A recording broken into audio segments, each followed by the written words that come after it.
Servicios funerarios. Esta segunda parte se enfoca dentro del numeral de requisitos, específicamente para los requisitos establecidos en la prestación del servicio.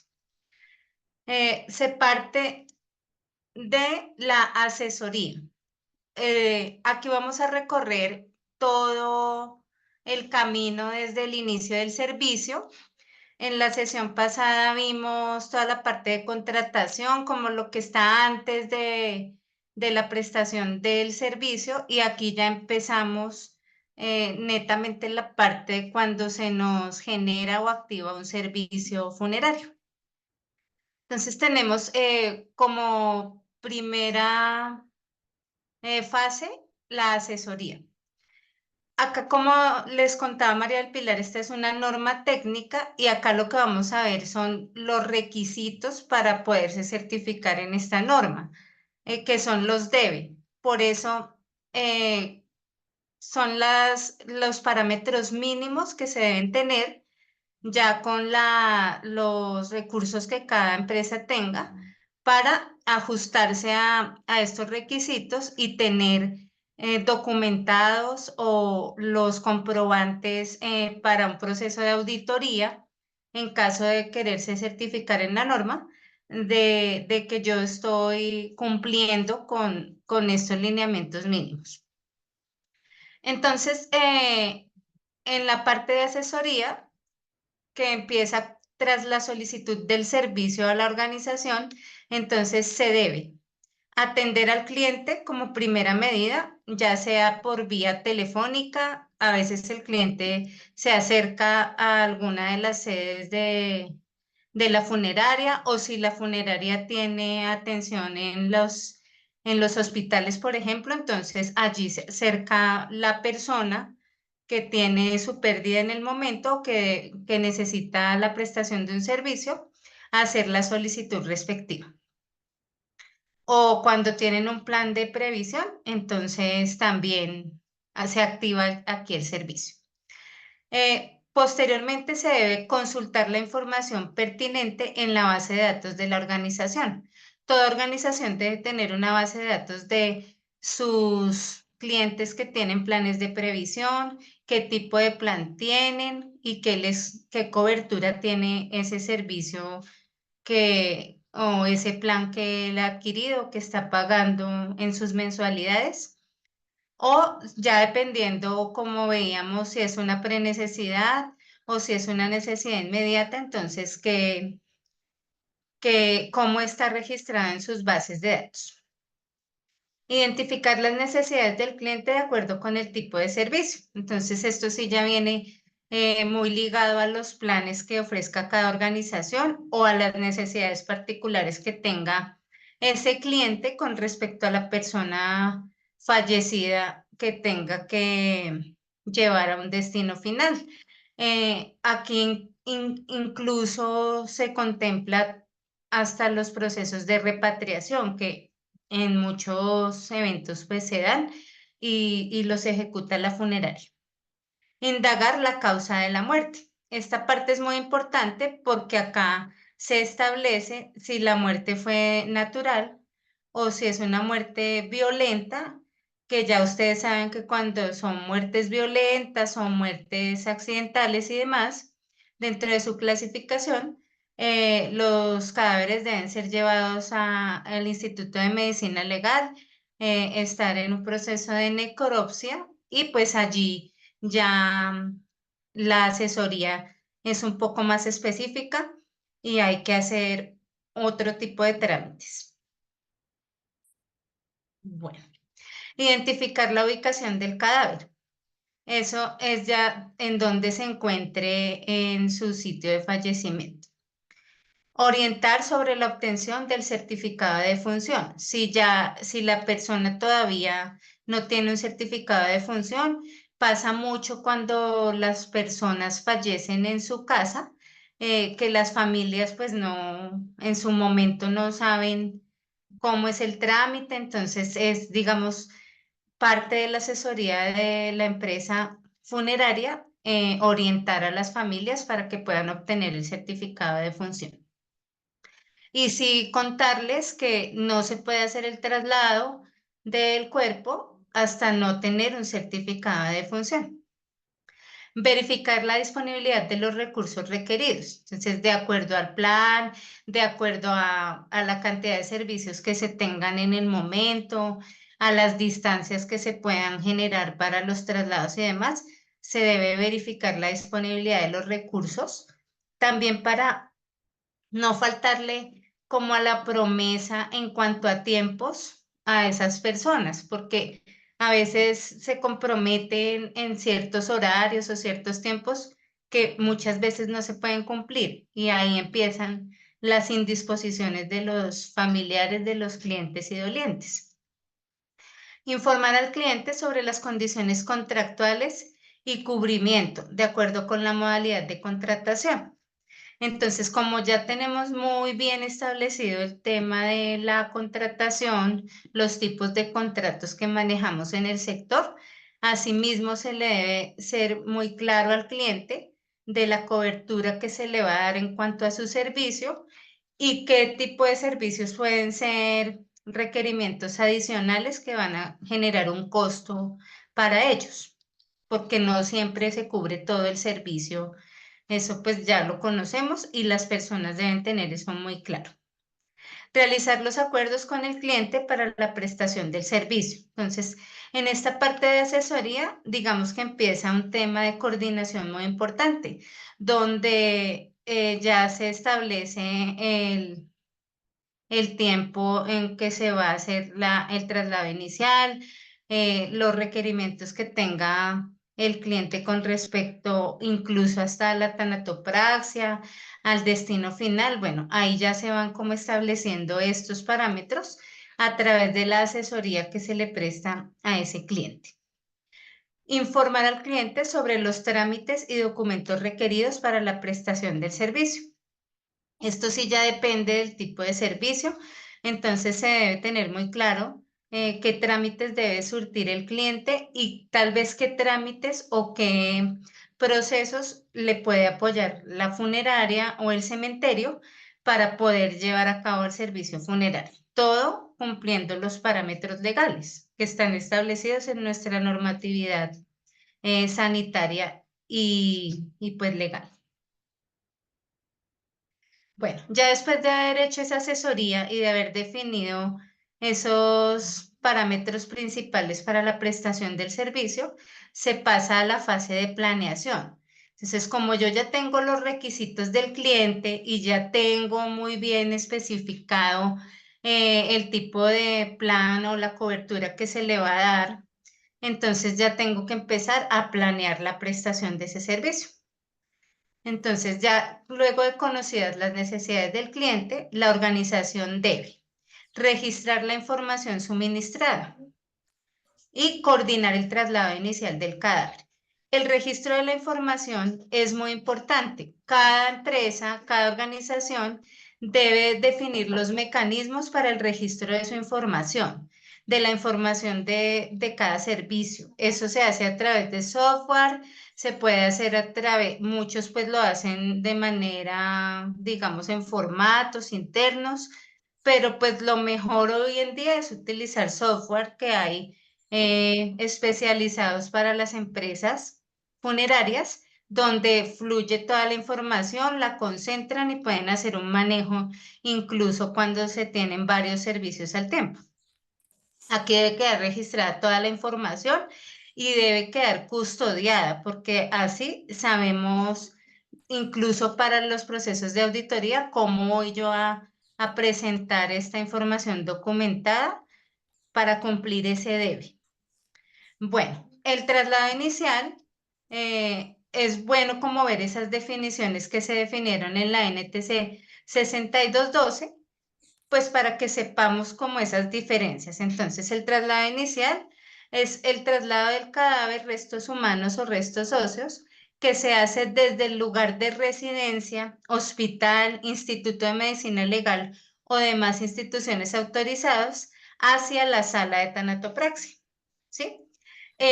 digamos que es lo ideal, porque a veces hay zonas del país donde ese traslado inicial no se hace directo a la sala de tanatopraxia, sino muchas veces directo al horno crematorio o al cementerio. Entonces, como esta norma NTC está enfocada a la ritualización, a fortalecer los procesos de duelo, entonces la idea con esto es que a través incluso de la normatividad sanitaria se empiecen a hacer, a generar como parámetros que eviten que un cuerpo salga desde su sitio de fallecimiento directo a un horno crematorio o al destino final, sino que se tenga un tiempo, un tiempo como de custodia, de espera, así no haya una velación, para poder generar como también unos procesos dentro del sector que nos ayudan a fortalecer el ritual. Bueno, entonces ya teniendo claro el traslado inicial, que es desde el sitio de fallecimiento a la sala de tanatopraxia, se hace la coordinación de ese traslado, se determinan los servicios prestados por terceros. Eh, ya sabemos que a veces o por el volumen de servicios, una empresa, una organización no tiene como toda la infraestructura. Si en un día tuve 8 o 10 servicios, entonces a veces hay que contratar terceros. O hay empresas que tienen algunos servicios básicos y contratan, por ejemplo, para los traslados, empresas que prestan el servicio, que tienen sus vehículos autorizados y totalmente en regla para hacer esos traslados. Entonces, acá es que empezamos a determinar en esa planeación qué servicios deben ser prestados por terceros. Incluye, por ejemplo, los arreglos florales y demás, porque a veces las funerarias pues no tienen la infraestructura de los servicios de floristería y demás, entonces se contratan por terceros. Aquí entran los proveedores de cofres, que son como los más comunes, ¿no? Proveedores de cofres, de traslados, algunos de trámites, los arreglos florales y bueno, ya temas como de la velación como tal. Bueno, se deben contratar los servicios prestados por terceros. Esto debe estar documentado porque una empresa, una organización, cualquiera que sea su tamaño, debe tener un acuerdo contractual con ese tercero, ¿sí? Para establecer responsabilidades en la prestación del servicio. Programar los recursos internos requeridos para la prestación del servicio. Entonces aquí ya vamos a nuestra infraestructura interna, a la capacidad que tenga la organización, y se va revisando pues todo lo que se tiene en el momento para la prestación del servicio y garantizar el cumplimiento a los clientes. Confirmar los recursos internos y los prestados por terceros. Notificar a los encargados de cada actividad. Entonces, las diferentes áreas tienen un responsable y esos responsables deben estar notificados de el servicio que van a prestar o de la parte que le corresponde, para que todo nos salga pues en condiciones adecuadas y cumpliendo con lo acordado contractualmente. Informar las contingencias a los deudos. Es real que pueden pasar cosas durante la prestación del servicio, y es muy importante que no esperemos a que un cliente o doliente se dé cuenta de la contingencia en una sala de velación o en un proceso cuando ya están, por ejemplo, en unas exequias, algo así, de una contingencia que pudimos haber subsanado, pero informándole al deudo. Pasa a veces con el tema de la tanatopraxia, de la estética, con los tiempos, a veces, tiempos y movimientos que a veces, por ejemplo, si tenemos muchos servicios de un momento a otro, informarle al cliente qué tiempo se va a demorar un cuerpo en preservación para no incumplirle acá. Y todo este tipo de contingencias, de pronto algo con una carroza, temas con el cofre, en fin. Lo importante es informar al cliente, documentar y poder establecer acciones para evitar que se nos vuelva esto una queja, una inconformidad por parte de los deudos y de los clientes. Bueno, en la recepción, entonces ya después de la planeación, ya entonces se pasa a la recepción. Y esto es netamente la recepción del cadáver, los restos humanos o los restos óseos. Y la organización para esta fase debe remitir al personal encargado. Ya sabemos que hay un personal competente y preparado específicamente para este tipo de proceso que incluye la recepción del cadáver. Comprobar que este personal porte los elementos de protección personal. Sí, es muy importante proteger a sus trabajadores antes y generarles la conciencia de que ellos deben hacer acciones preventivas y de autocuidado, dotándoles los elementos de protección personal necesarios y adecuados y garantizando que ellos hagan el uso de los mismos para recibir el cadáver, los restos o los restos humanos u óseos en condiciones seguras. Verificar que el personal lleve los documentos requeridos, ¿sí? Que llegue con el certificado de función, la copia de los documentos de identidad del fallecido y del contratante, los formatos internos que maneje la organización donde se especifiquen, por ejemplo, las, las solicitudes para la tanatoestética, la tanatopraxia, en fin.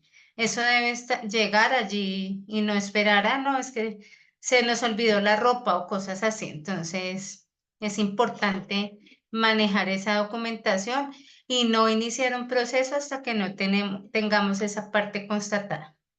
Identificarse ante la persona o autoridad responsable de la entrega del cadáver, restos humanos o restos óseos.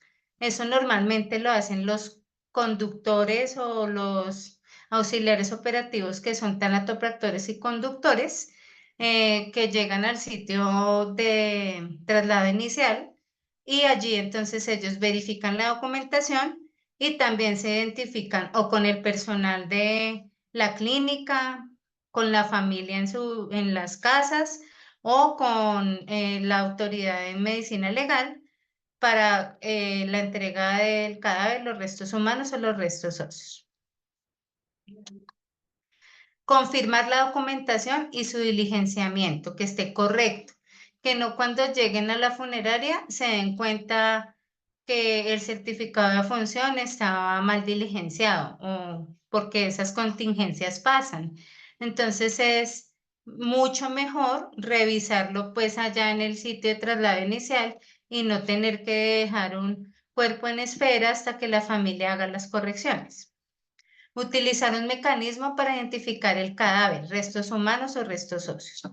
Esto es algo muy importante porque nos permite garantizar la trazabilidad de ese cadáver.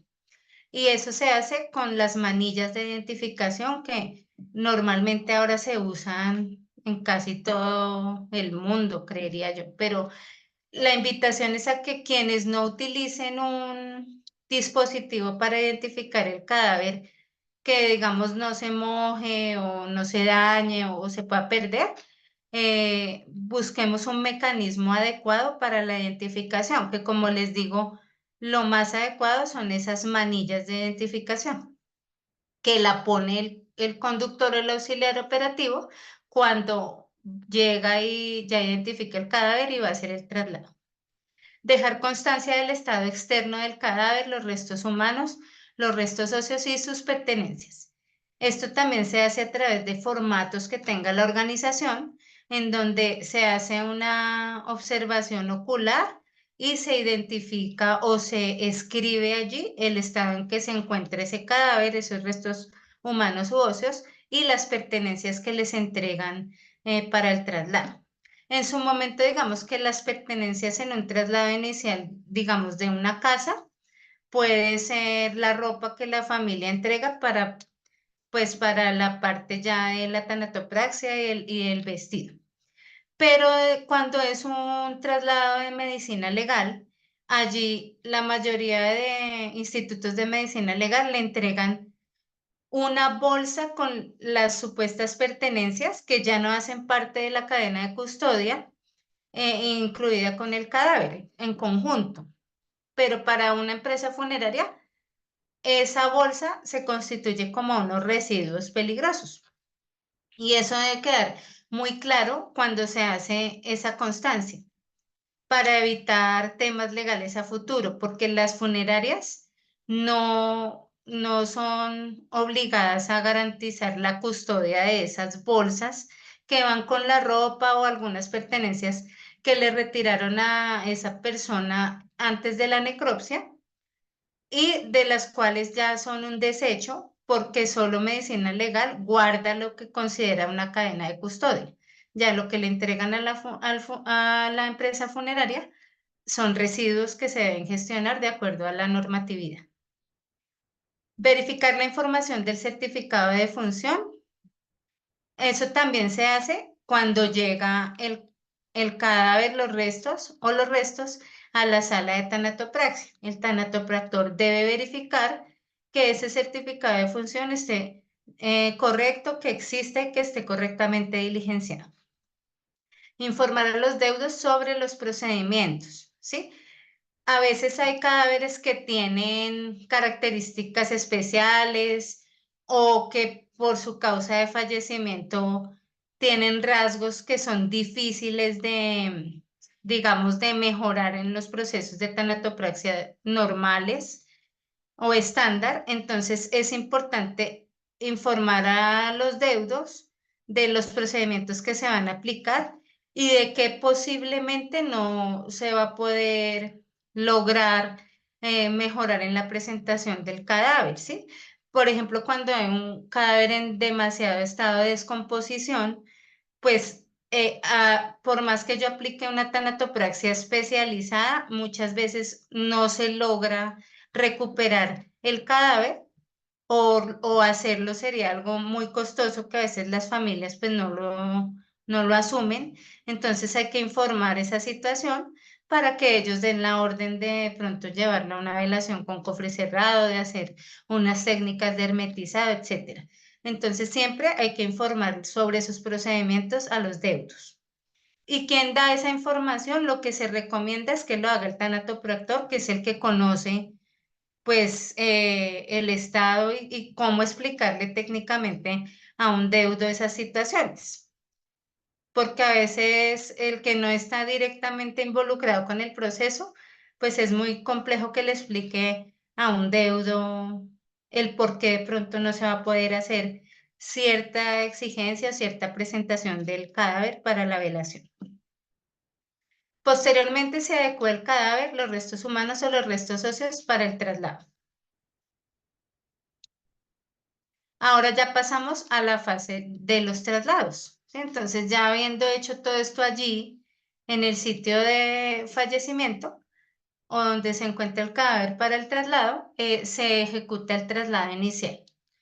Eso se hace posterior a la recepción del cadáver, los restos humanos o los restos óseos, y la organización debe disponer en condiciones de aislamiento dentro del vehículo del traslado. O sea, el cadáver no puede ir en cualquier vehículo. Todo vehículo para traslado inicial debe tener una cabina aislada de la cabina del conductor. Y el cadáver se debe disponer dentro de esa cabina que está aislada dentro del vehículo. Y se debe trasladar desde su lugar de recepción hasta el lugar definido que, como les decía, en lo posible y el deber ser debe ser a la sala de tanatopraxia. Posteriormente se hace la entrega del cadáver, restos humanos o restos óseos y sus pertenencias y documentos al personal responsable de dar continuidad a la prestación del servicio. En este caso sería el personal de tanatopraxia. Desinfectar el vehículo y el equipamiento de traslado. Ya después de ejecutado ese traslado inicial, como es un cadáver que no ha sido sometido a un proceso de desinfección ni nada, entonces el vehículo debe ser desinfectado, igual su equipamiento de traslado. ¿Cuál es el equipamiento de traslado? Las camillas, al interior el cubrecuerpo, Básicamente eso es como lo que utilizan, entonces debe ser desinfectado. Tenemos entonces la definición de carroza o coche fúnebre, que es un vehículo utilizado para realizar el traslado inicial, intermedio o final del cadáver, restos humanos o restos óseos. Las características de un vehículo para traslado inicial no son las mismas de un vehículo para un traslado final o un traslado intermedio. Como les decía, digamos que en esta NTC, la de definiciones, quedó la misma definición para carroza o coche fúnebre, pero la carroza es la que normalmente se utiliza para un traslado intermedio o un traslado final, que es ya un tema como más de ritual. Las carrozas no son iguales al coche fúnebre, que es en el que se hace el traslado inicial. Tienen unas características diferentes y un manejo, digamos, diferente en cuanto al tema sanitario, a la limpieza, a la desinfección. Bueno, esas especificaciones las veremos en la tercera parte, que es de infraestructura, para que ya nos quede un poco más claro de qué debe cumplir, qué parámetros debe cumplir cada vehículo. Y tenemos la bolsa de traslado, que es un contenedor de fácil apertura, de cierre hermético, impermeable, diseñado para el traslado del cadáver, restos humanos o restos óseos. Normalmente se utilizan los portacuerpos, que también le llaman así, y son esas bolsas que no son desechables, donde va contenido el cadáver, que después deben ser lavadas y desinfectadas. Ya para el traslado intermedio o final, la organización debe verificar la identidad del cadáver, los restos humanos o restos óseos o cenizas, ¿no? También se hacen traslados intermedios y finales de cenizas. Eso cuando, digamos, vienen unas cenizas de otro país, entonces las personas piden hacer las honras fúnebres con las cenizas y se llevan en carrozas, entonces hay que verificar que ese cadáver o restos o cenizas que yo voy a trasladar hacia un sitio intermedio o final cumplan con la identificación del cadáver o los restos que llegaron en el traslado inicial. Disponer dentro del vehículo de traslado, transportar desde el lugar de recepción hasta el lugar definido y entregar el cadáver, restos humanos o restos óseos o cenizas, sus pertenencias y documentos a la persona responsable. Esto ya puede ser si es un traslado intermedio en el sitio de velación o si es un traslado final ya en el sitio de inhumación o cremación. Eh, Cabe aclarar que cuando yo digo que debe, la organización debe definir en qué formatos o documentos va a demostrar que se hizo todo este proceso de la entrega, o sea, cómo constatas esa entrega, que me firmaron acá la entrega, que se verificó la identidad, etcétera. Entonces, eso debe estar documentado en formatos que ya después de diligenciado se me vuelven registros. También sirve hacerlo a través del software que se maneje. Sí, no siempre todo es así con formatos escritos. Hoy en día casi todo se puede manejar en digital, incluidos los formatos. Bueno, ya después se pasa a la fase de trámites legales y administrativos. Entonces, durante la prestación del servicio, la organización debe asesorar a los deudos sobre los trámites para la obtención de la licencia o autorización para la inhumación, cremación, exhumación, traslado o repatriación del cadáver o restos o cenizas. Esto es importante porque pues un cadáver no puede tener un destino final ni de inhumación ni menos de cremación si no hay un cumplimiento de trámites legales donde exista una autorización que la da la autoridad sanitaria local. En ciudades grandes, secretarías de salud, en municipios pequeños lo hace alguien delegado por el alcalde o la inspección de policía. Orientar a los deudos sobre los trámites para inscribir el fallecimiento en el registro civil de defunción. Estos ya son los trámites notariales que normalmente el trámite inicial lo hace la funeraria o su tercero que tenga para este fin. y se le indica a los deudos a qué notaría debe ir a reclamar su registro civil de defunción y en cuántos días se lo entregan, porque pues no es inmediato. Y ya la persona va allí o llama a la funeraria y pregunta, o al cementerio, y ya hace su trámite directamente en la notaría para lo demás que tengan que ver. Muchos lo hacen para pedir trámites pensionales o subsidios, seguros de vida que hayan tenido, etcétera. Entonces, pues es allí donde la funeraria debe dar la información adecuada y correcta para que los deudos o los dolientes hagan sus trámites de registro civil de defunción. Luego ya pasamos a la fase de tanatopraxia. Ya, pues es importante que veamos la definición de tanatopraxia que quedó en la NTC 6212. Tanatopraxia es el conjunto de técnicas y prácticas que se realizan sobre un cadáver o restos humanos, aplicando métodos para su higienización o desinfección, su preservación temporal, la reconstrucción y presentación estética, en los casos en que se deba hacer alguna reconstrucción. Pero digamos que en las tanatopraxias normales las reconstrucciones son básicas, porque hay cirugías reconstructivas post-mortem que se llevan mucho tiempo en ejecutarse, pues que ya no hacen parte de las técnicas de tanatopraxia, pero no de las básicas que se prestan en un servicio funerario, sino que ya son temas un poco más específicos, más costosos y pues que las familias deben conocer y aceptar si deciden que se ejecute algún procedimiento como eso. Entonces, ¿cuál es el debe en la tanatopraxia? O sea, ¿qué debe garantizar la organización en la sala de tanatopraxia? Entonces, se debe comprobar que el personal porte los elementos de protección personal de acuerdo con los riesgos identificados.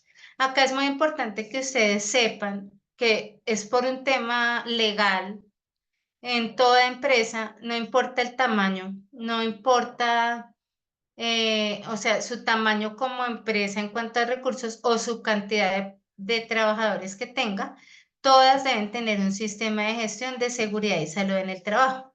Todas deben definir los riesgos laborales que se tienen en cada proceso que ejecutan y asimismo deben garantizar no solamente el porte de los elementos de protección personal, sino todas las actividades o acciones de prevención para evitar que esos riesgos que yo ya identifiqué dentro de mi organización se me materialicen en accidentes de trabajo o enfermedades laborales.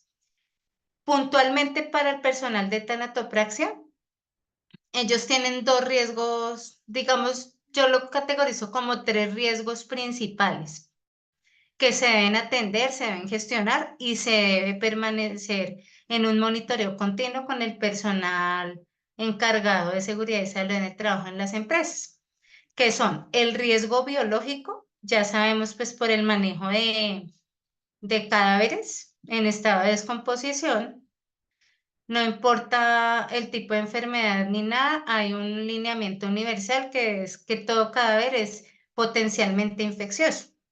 Entonces, por eso se debe hacer ese tema de la prevención y manejo de riesgo biológico, no solamente con EPP o no solamente con vacunas.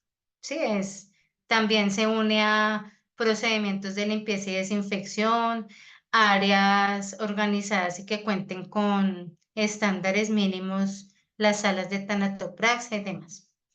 El otro riesgo que es prioritario y que a veces subvaloramos es el riesgo químico por la exposición a vapores de formaldehído. Hoy en día ya casi no se utiliza el formaldehído puro rebajado con agua, que es lo que se utilizaba antes y pues que era incluso más peligroso que lo de ahora. Sin embargo, la mayoría de soluciones preservantes que se comercializan en el mundo, en Colombia y en otros países y en Estados Unidos y demás, tienen un porcentaje bajo de contenido de formaldehído. Y no importa el porcentaje, puede ser el 2%, el 4%, más las otras mezclas que le den al producto, pero hay una exposición al formaldehído. Y el formaldehído ya está categorizado como cancerígeno grado 3. Esto incluye al personal de tanatopraxia que está expuesto no solamente mientras hace la inyección en el proceso de tanatopraxia, la inyección al intercambio de fluidos, sino que está expuesto durante todo el proceso de tanatopraxia mientras permanezca dentro de la sala de tanatopraxia.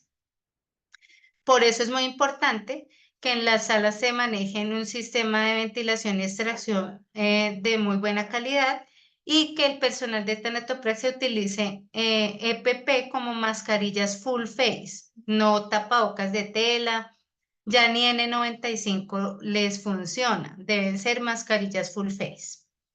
Esto como una recomendación para protegerlos de los vapores de formaldehído que son residuales y afectan los órganos diana, ¿no? Que son riñones, pulmones y no los afectan a corto plazo, los afectan a largo plazo.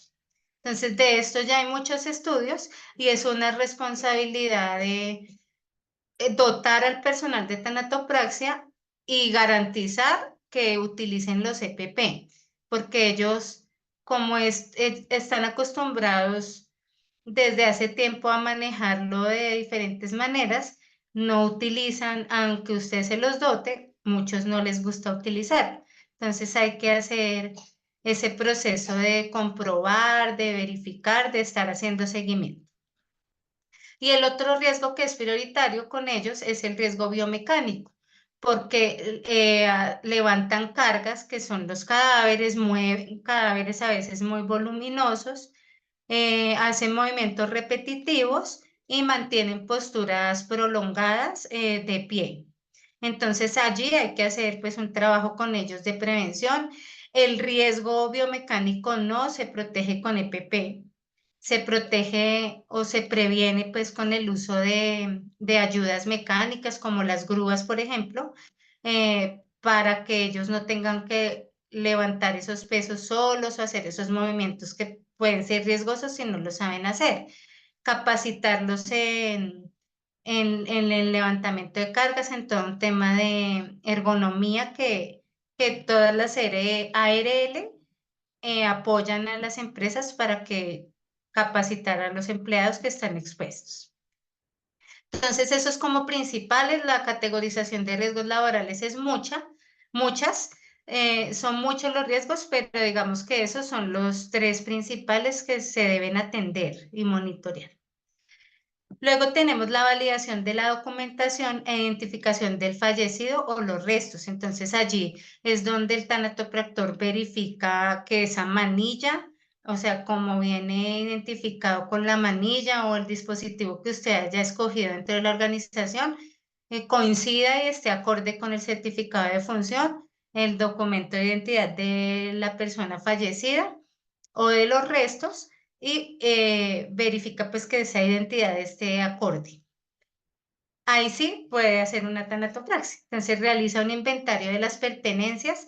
Normalmente esas pertenencias es la ropa que llevan pues para vestir el fallecido, ¿sí? En restos no mucho, pero sí en cadáver. Entonces ahí se debe hacer un inventario de lo que llegó para evitar que después digan, no, es que iba tal cosa que era costosa y pues resulta que no iba, pero como yo no verifiqué, entonces empieza la queja, el problema y las familias piden que se les entregue dinero por esa pertenencia que de pronto yo omití al revisar.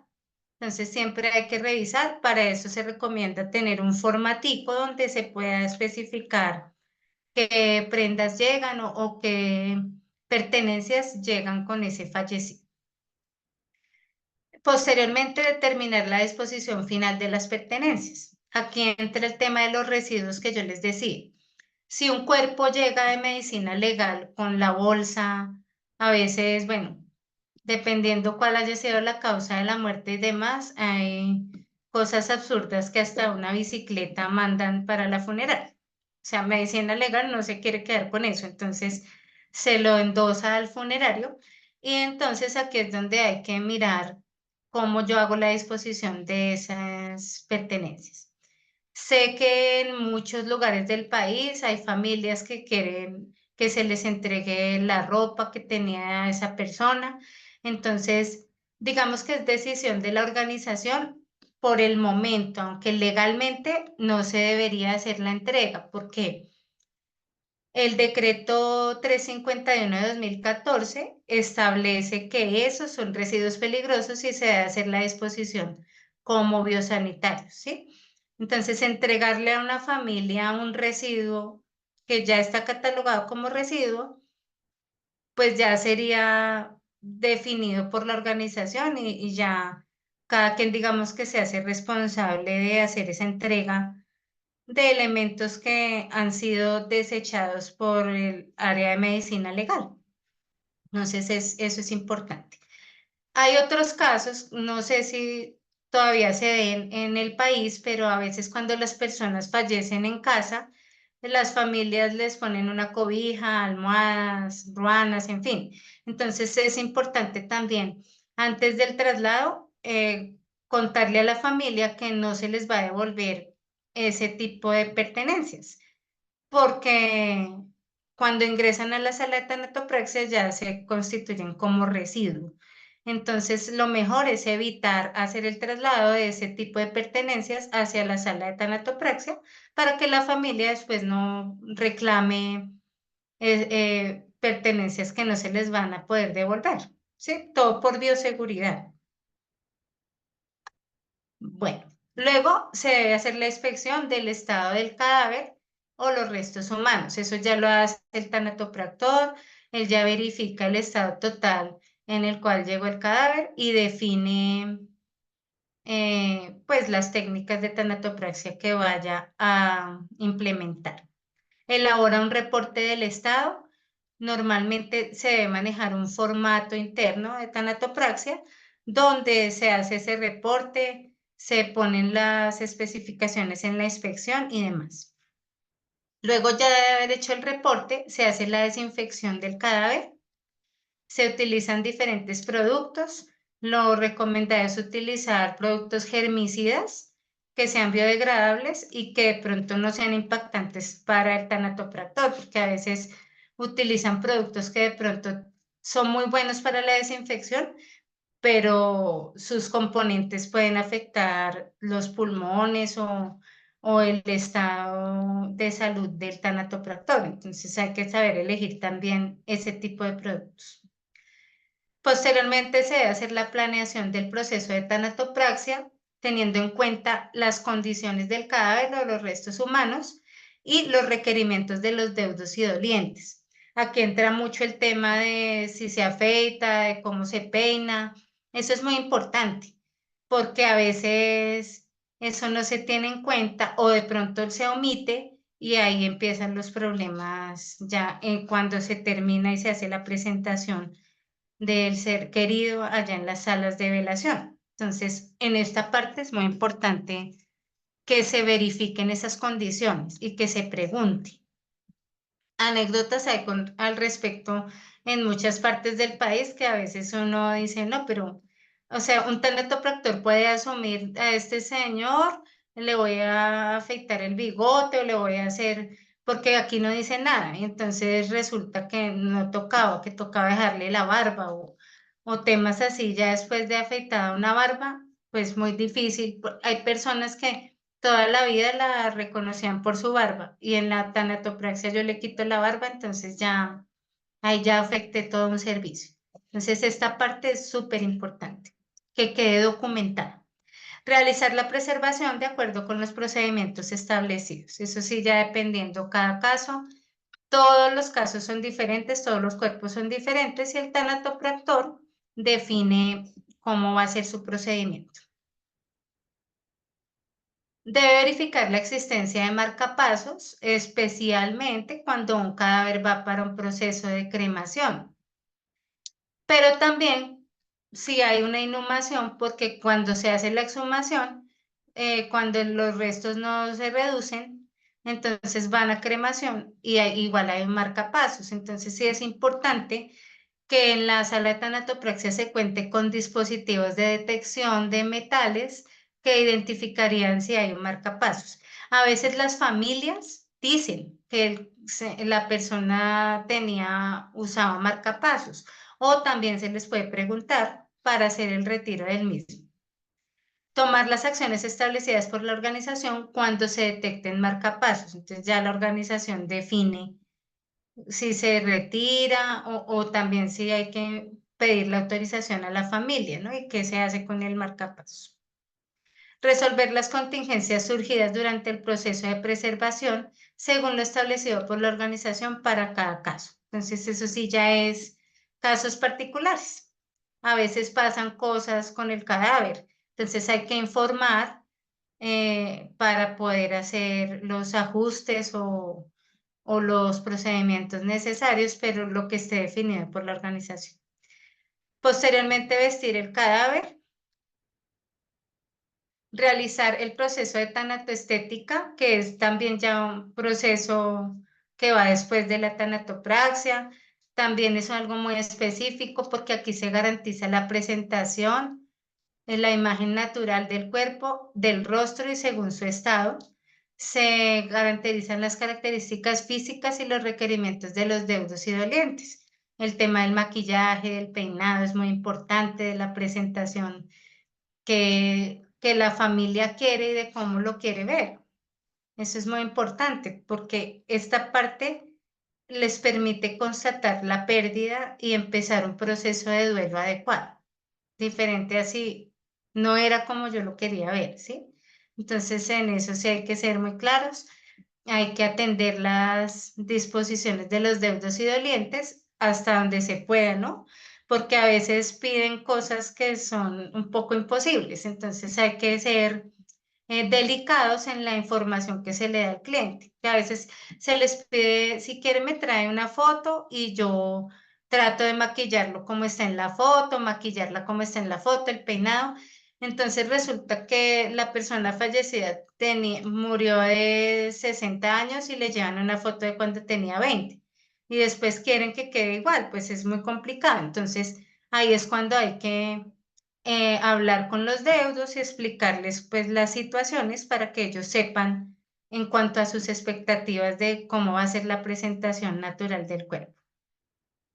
Resolver las contingencias surgidas durante el proceso de tanatoestética que a veces se puede dar con el tema del cabello, con el tema del tono de piel, sí, porque hay muchos materiales para la tanatoestética, pero pues es importante si se presenta una contingencia informarlo para poder hacer como el manejo. Disponer el cadáver o restos humanos en el cofre, verificar el estado externo del cofre u otros contenedores, si sea una urna o sea un osario, verificar que estén en condiciones adecuadas, su pintura, el vidrio, etcétera, y entregar al personal encargado, que normalmente es el personal de protocolo, quien es el que va a hacer la entrega al familiar, a los deudos. Bueno. Después de la fase de aquí sigue tanatopraxia, se debe hacer un informe de la preservación en donde ahí ya se especifica todo lo que se hizo con el cuerpo. Posteriormente se debe desinfectar el lugar y el equipamiento utilizado durante el proceso de tanatopraxia, la mesa, el instrumental, el trocar, la máquina inyectora, todo el piso, ¿sí? O sea, es una desinfección y una limpieza puntual, digamos rutinaria, pero no es que, ay, tengo mucho trabajo, llegó otro y lo monto aquí en la mesa y no hice desinfección ni nada. Entonces, eso es un paso muy importante que también debe quedar documentado. Entregar el cadáver, restos humanos, restos óseos y documentos a la persona responsable de la continuación del servicio. Entonces, ahí ya es cuando se entrega para velación o para destino final. Hay un formato de ejemplo, es que yo tengo que a veces manejo, donde yo creo que abrí por acá. pero ahora,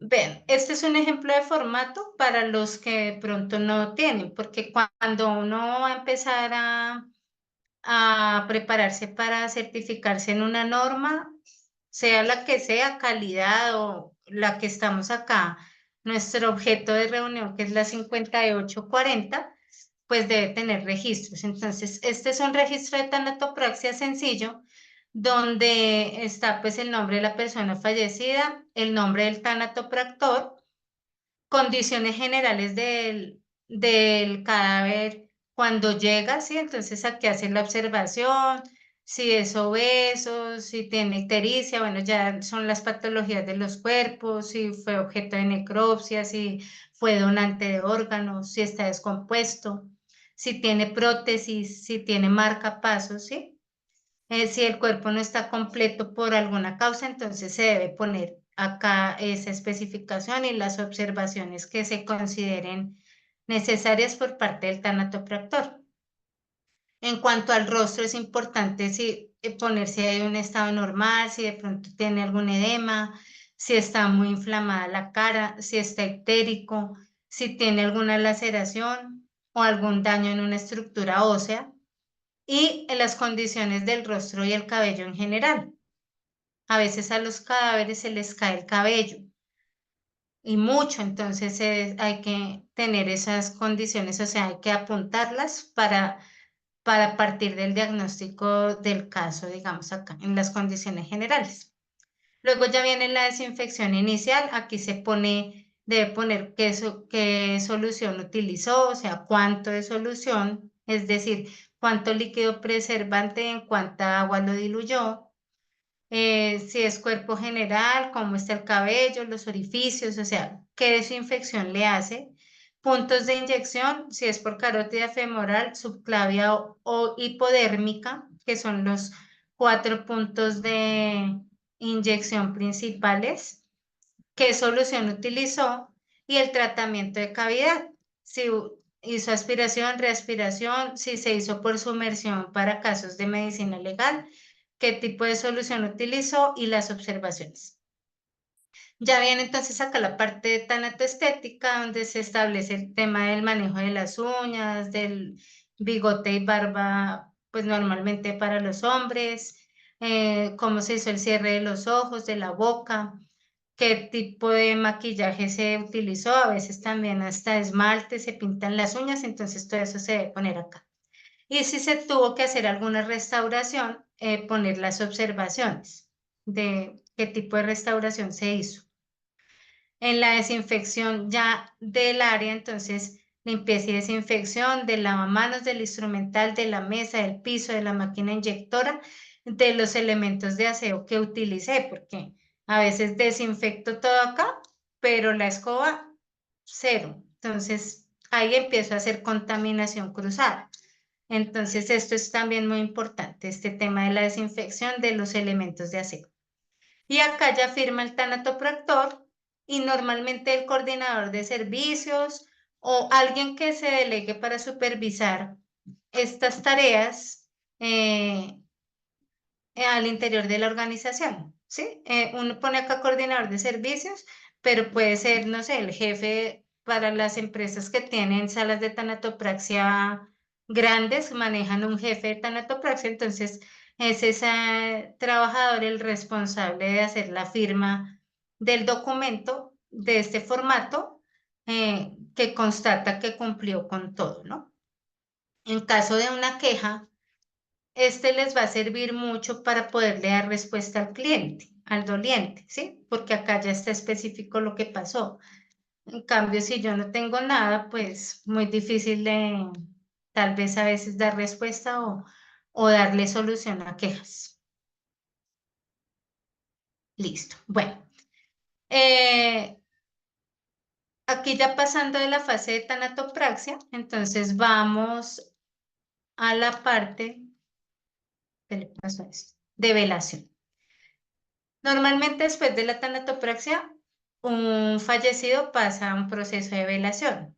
que es como lo que se espera, ¿no? Lo normal. Entonces, la organización debe, para la velación, adecuar el mobiliario del lugar de velación. Acá hablamos del lugar de velación, que lo normal es que sean nuestras salas de velación o una sala de velación. Hay funerarias que solo tienen los iniciales y llevan a salas de velación. Eh, en otros casos que hay en el país, se velan en casa o en salones comunales o en salones parroquiales. Es posible que con la salida de la resolución de gestión integral del cadáver, ya estos sitios de velación no sean permitidos. O sea, hay zonas del país donde ya están prohibidos. Por ejemplo, Bogotá no se puede velar sino en una sala de velación. Pero hay otras partes del país donde aún se vela en casa. Por ejemplo, en la costa es normal,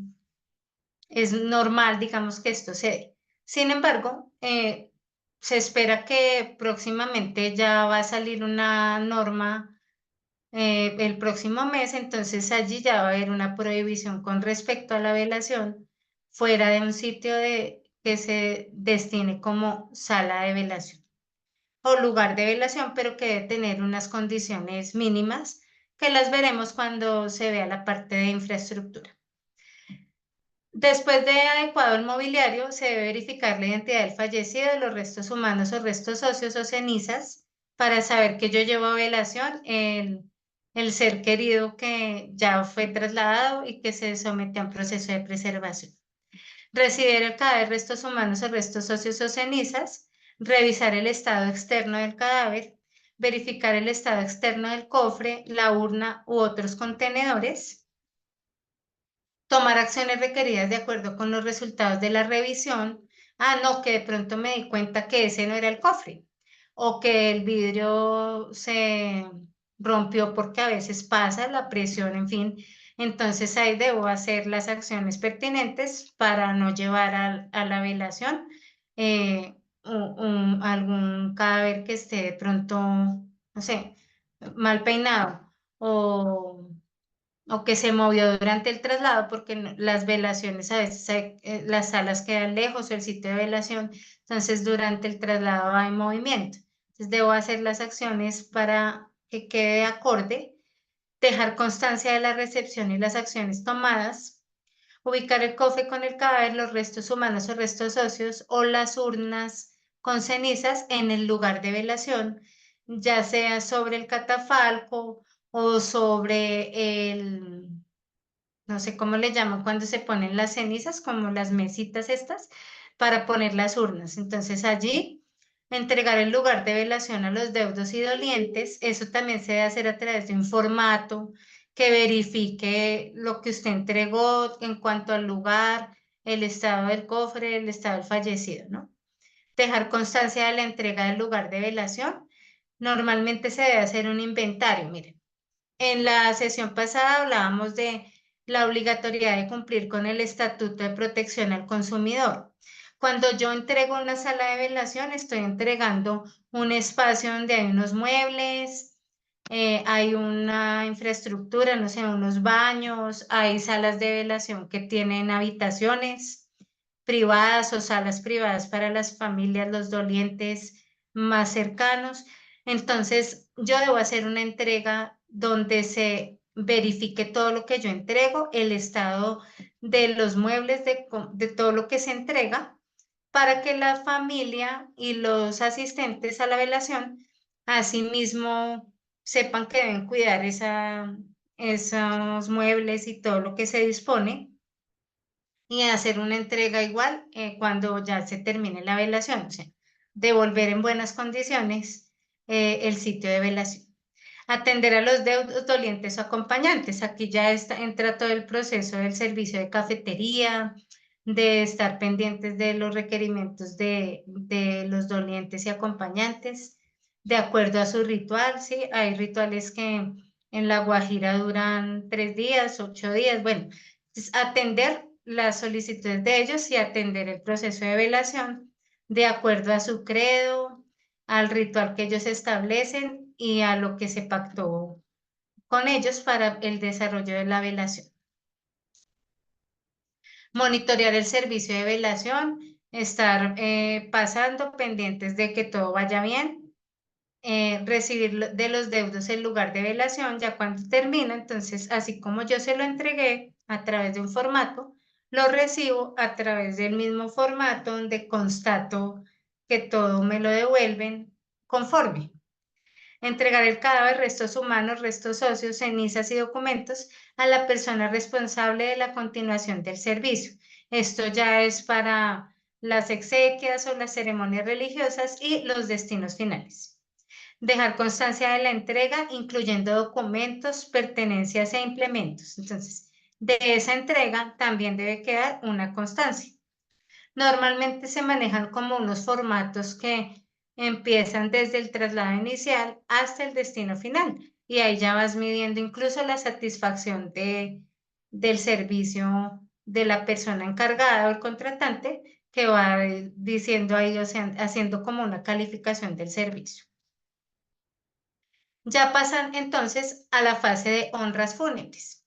La organización debe dar esto es muy importante porque aquí es donde se empieza a garantizar la protección del ritual y de esas necesidades que tienen los deudos y las familias de cumplir con unas honras fúnebres que les van a ayudar al proceso de la aceptación de la pérdida.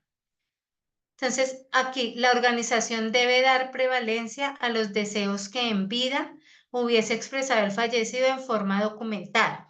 Si una persona dice que quiere ser cremada y pues las posibilidades de la causa del fallecimiento permiten, entonces se debe dar prevalencia a ese deseo si lo dejó por escrito.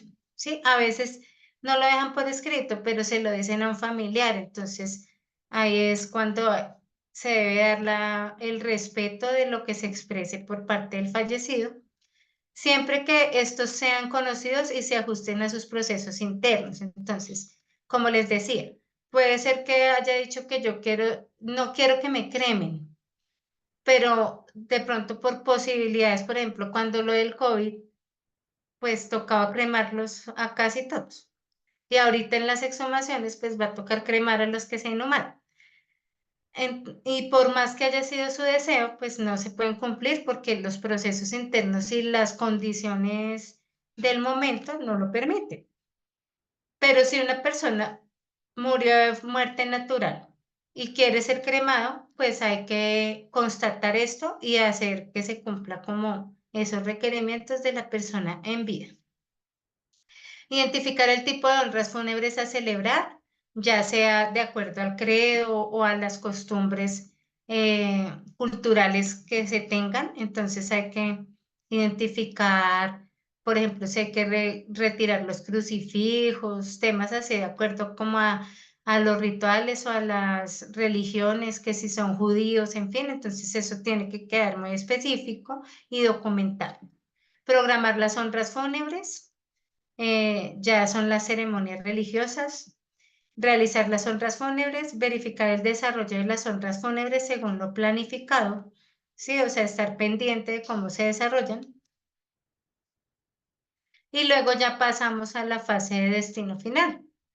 El destino final es la disposición última del cadáver, los restos humanos o los restos óseos mediante su inhumación o cremación, que son los dos únicos procesos actualmente avalados o autorizados por la autoridad sanitaria.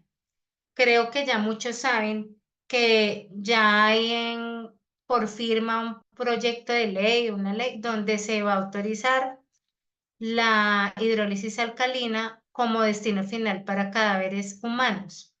Entonces, aquí ya entraría ese proceso como una opción de disposición del cadáver, de disposición final. Y ya, pues, obviamente con los requisitos de ley, la licencia para tal y la autorización que tenga que dar la familia para ese proceso.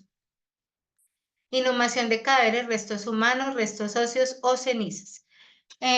Es importante aclarar que como esta norma técnica se hizo en el 2017, ya han pasado 7 años, entonces vienen habiendo cambios en el sector, en el mundo como tal. Entonces, seguramente ya después, cuando ya quede, digamos, autorizado por la normatividad de más nuevos procesos de destino final diferentes a inhumación o cremación, se tendrá que hacer como la actualización de esta NTC. Con respecto a la inhumación de cadáveres, restos humanos, restos óseos o cenizas, teniendo en cuenta que la inhumación, como definición, es una modalidad de destino final en la que se entierra o deposita el cadáver, cenizas, restos humanos o restos óseos en, en una sepultura. Se deposita en bóvedas y se entierra en sepulturas. Para la inhumación, la organización debe. ¿Cuáles son los requisitos? Recibir la información sobre lo coordinado en el servicio inicial. Hay familias que tienen ya lotes en propiedad, entonces allí ya va una información del destino final del servicio donde ya la familia sabe que va a estar el ser querido allí a perpetuidad. También se les debe informar cuando es temporal y el tiempo de permanencia mínimo que establezca el cementerio o parque cementerio para la inhumación. Se debe coordinar el servicio según los acuerdos establecidos con el cliente, verificar la documentación, ¿sí? La licencia de inhumación, el certificado de función, la autorización para la inhumación y demás documentos que exija cada organización, programar el proceso de inhumación, alistar el lugar de inhumación, esto ya lo hace el personal operativo. Si es una bóveda, pues la tienen adecuada para tal fin. Si es un lote, igualmente. Todo el tema del protocolo y los, digamos, aditamentos necesarios. En el caso de las sepulturas o de la inhumación en tierra, pues el descensor, los sitios donde se adecuar el sitio para que la familia y los acompañantes se ubiquen, en fin, de acuerdo al protocolo de cada organización. Recibir el cadáver, restos óseos o restos humanos, inhumarlos y registrar la ubicación del lugar de inhumación. Esto es súper importante y también informárselo a la familia en su momento. A veces lo hace el mismo operario porque las personas le preguntan, venga, ¿cómo hago yo cuando vuelva aquí para ubicar la sepultura? Entonces se le informa de acuerdo a la nomenclatura establecida por el cementerio o parque, cómo es la ubicación para que cuando regrese, pues tenga una fácil ubicación de su ser querido en la inhumado, en la sepultura o tumba. Tenemos entonces otro destino final que es la cremación, que se creman cadáveres, restos humanos y restos óseos. Y la cremación es una modalidad de destino final en la que el cadáver, restos humanos o restos óseos se reducen a cenizas por acción de energía calórica. Se utiliza el fuego, la combustión, para poder llegar a hacer la reducción de ese cadáver o esos restos humanos u óseos. Para tal fin, la organización debe recibir la información sobre lo coordinado en el servicio inicial.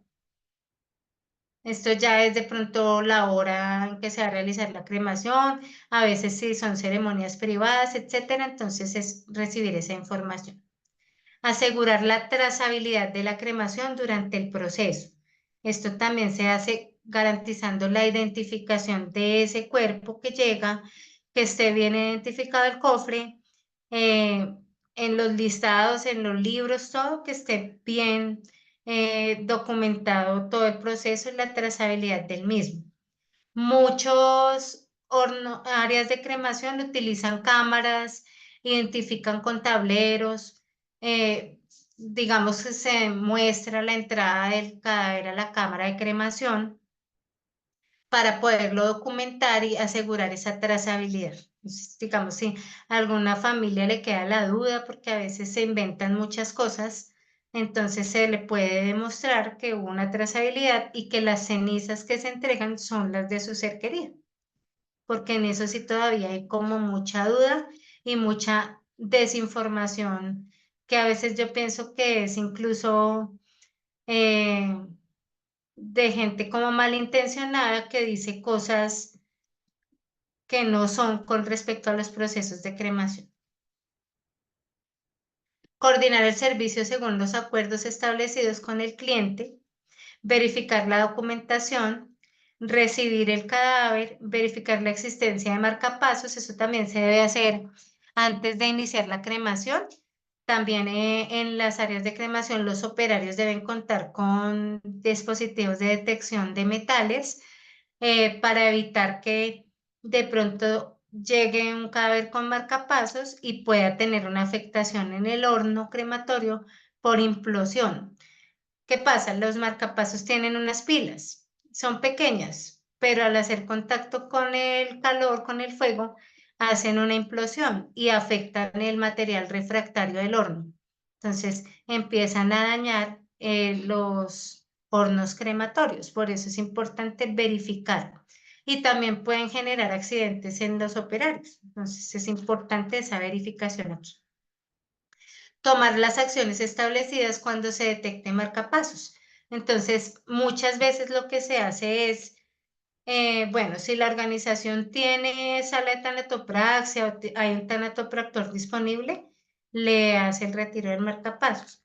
Pero muchos tienen que devolverlo a la sala de tanatopraxia para que se retire el marcapasos y luego sí se vuelve a trasladar para el horno y así volver a hacer, pues ahí sí hacer el proceso de cremación. Programar la cremación y utilizar únicamente hornos crematorios, ¿sí? Eso es importante, que solamente debemos utilizar hornos crematorios, no hornos incineradores. Sus características, aunque son parecidas, no son iguales. Y obviamente dar cumplimiento a la normativa relacionada con emisiones atmosféricas, que ya lo veremos en la parte de infraestructura. Efectuar la cremación, pulverizar los restos óseos calcinados, eso es lo que conocemos como cremulación, a fin de no entregar pues los huesitos completos que ya están reducidos, sino lo que ya se puede conocer como cenizas, que acá no quedan cenizas, sino que quedan es como los trocitos de hueso muy fino, que pues se llama como pulverizado, ¿sí? Ya es dependiendo pues la cantidad de restos óseos y las condiciones en que salen de la cremación. Asegurar que no se mezclen las cenizas de dos o más cuerpos, exceptuando los casos especiales contemplados en la normativa vigente. Y acá es súper importante que se sepa cuál es la única excepción que hay para hacer una cremación múltiple. La resolución 5194 del 2010 dice que solamente se podrá cremar la madre fallecida con su óbito fetal, donde fallecen sus bebés durante el parto, ¿sí? O la madre que también fallece durante el parto y su hijo también fallece. Entonces, solo en esos casos se pueden hacer las velaciones conjuntas, o sea, a veces ponen los bebecitos o el óbito fetal en el cofre con la mamá y solamente en ese caso se pueden ingresar a cremación. Solo en ese caso. No hay otro caso, o sea, no hay otra excepción. Por eso es importante que lo sepamos, ¿no? Porque eso es un tema legal. Y empacar individualmente las cenizas. Por eso la trazabilidad. Es importante que se maneje esa trazabilidad hasta el empaque y el rotulado de la urna. Para tal caso se debe identificar el contenedor de las cenizas, la urna, incluyendo como mínimo la siguiente información: nombre del fallecido, fecha de nacimiento, fecha de muerte, fecha y hora de la cremación y número del certificado de defunción. Esta información debe ir en la placa que identifica esa urna y no debe ser una información que se rompa o se borre. Tiene que quedar ahí, digamos que sea duradera, durable, porque a veces no es con un sticker, es con una placa que tenga esa mínima información. En los casos en los que se requiera, se debe emitir un certificado de cremación que incluya como mínimo. Hay personas que requieren un certificado de cremación, por ejemplo, si me voy a llevar las cenizas a otro país, entonces tengo que llevar el certificado de cremación. ¿Y qué información debe tener este certificado? Nombre del fallecido, fecha y hora de cremación, número de la licencia de cremación, número del certificado de defunción, nombre y firma del responsable y destino de esas cenizas. ¿A dónde las van a llevar? A veces, si es para llevarlas a otro cementerio, también deben llevar el certificado de cremación. Esta nota es importante. Se requiere certificado cuando las cenizas salen de la custodia de la organización que originalmente realizó la cremación. Como les digo, cuando yo me voy a llevar las cenizas para otro sitio diferente al sitio donde se realizó la cremación. Esto porque muchas veces donde se crema también se inhuman las cenizas dentro de ese cementerio o parque cementerio. Entonces, en este caso, no se necesitaría un certificado de cremación, solo cuando las voy a llevar fuera del sitio de cremación. En los casos en que la organización determine que es necesaria la incineración o destrucción del ataúd o cofre, se debe dejar registro de motivo de la incineración o destrucción del ataúd o cofre. Resulta que a veces hay cadáveres que por su estado de descomposición tan acelerado contaminaron el cofre, las telas, demás, o sea, generaron lixiviación. Entonces, lo más sano o sanitario es hacer la incineración del cofre. A veces ingresa el cadáver junto con el cofre, solo se le retira el vidrio y los herrajes. Ingresa a cremación.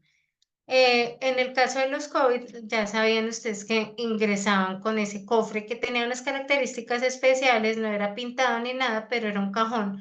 Ingresaba junto con el cadáver a la cremación. Entonces, en ese caso, se dejará el registro de la fecha en que se incineró y destruyó el cofre, nombre de la entidad de donde proviene el servicio y nombre del cadáver, restos humanos o restos óseos.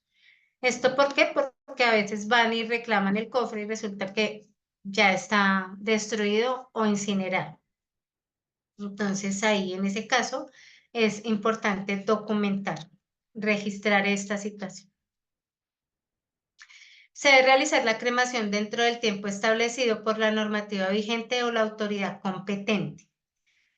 Acá entra una parte importante porque caso Bogotá, Boyacá y demás, ellos dan 24 horas para expedir una licencia de cremación, lo que indica que antes de las 24 horas usted no puede cremar un cadáver y mucho menos sin licencia. Hasta el momento eso es porque hay normativas, digamos, locales. La normativa nacional es la resolución 5194 y cada ente territorial, distrito capital o distrito especial o departamento, puede generar una norma que regule la 5194, pero que la hace más restrictiva. Y ahí es donde entra este tema del tiempo establecido. Se espera que para el tema de la resolución del cadáver, ya esto va a entrar como una especificación general donde va a haber un tiempo mínimo para la cremación, porque actualmente en otras partes del país hay cremaciones directas, es decir, la autoridad sanitaria entrega una licencia de cremación de inmediato y por eso se hace la cremación de inmediato. Entonces aquí ya va a haber un tiempo establecido. Obviamente, cuando se hace de inmediato, ese es el tiempo establecido por la autoridad sanitaria. Entonces, digamos que ahí no hay un incumplimiento legal. Registrar los procesos de cremación realizados, implementar un mecanismo para el almacenamiento y entrega de las cenizas, dejar registro de la entrega de las cenizas. Esto es importante porque debe quedar el soporte de que yo entregue esas cenizas al doliente o al ser querido, a quien fue responsable del reclamo de las mismas, que normalmente es el contratante, quien manejó todo el servicio. Ya pasamos a la parte de exhumación, que es extraer el cadáver, restos óseos o restos humanos del lugar de inhumación. Esto se hace de acuerdo a los estándares sanitarios establecidos en la Resolución 5194 del 2010.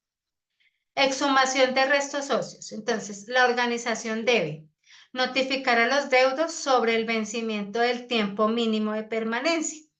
La Resolución 5194 establece el tiempo mínimo de permanencia, que es para cadáveres párvulos que son menores de 7 años de edad en su momento de fallecimiento, 3 años como mínimo de inhumación. Y para ya adultos o mayores de 7 años, son 4 años como mínimo de tiempo de inhumación. Ya el parque cementerio del cementerio, si quiere exceder ese tiempo, lo puede hacer ya dentro de sus dinámicas de prestación del servicio, pero lo mínimo son 3 años para párvulos y 4 para adultos. Esto lo digo porque ninguna empresa en el país, ningún cementerio está autorizado a minimizar ese tiempo. O sea, es lo mínimo, 3 años o 4 años. Porque a veces se nos da no, es que a mí me autorizaron a hacerlo en 3 años. Y eso no es así. Yo no puedo, como les digo, yo puedo extremar las medidas, o sea, hacerlas más restrictivas, pero no más laxas. Y lo mínimo son 3 o 4 años. Al cabo de ese tiempo, cuando ya se cumple el tiempo, se debe notificar a los deudos que venció su tiempo mínimo de permanencia y que se debe realizar la exhumación.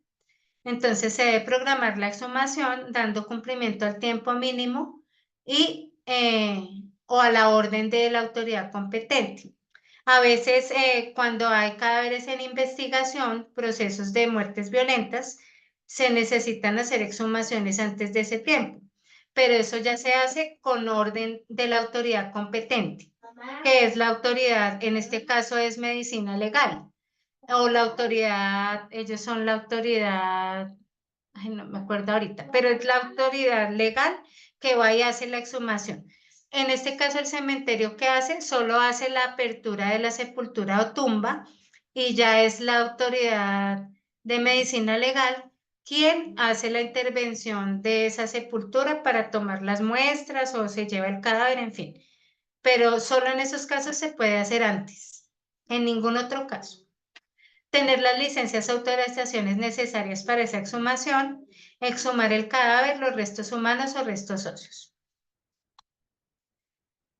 Mantener registros sobre las exhumaciones realizadas que deben incluir esta información como mínimo.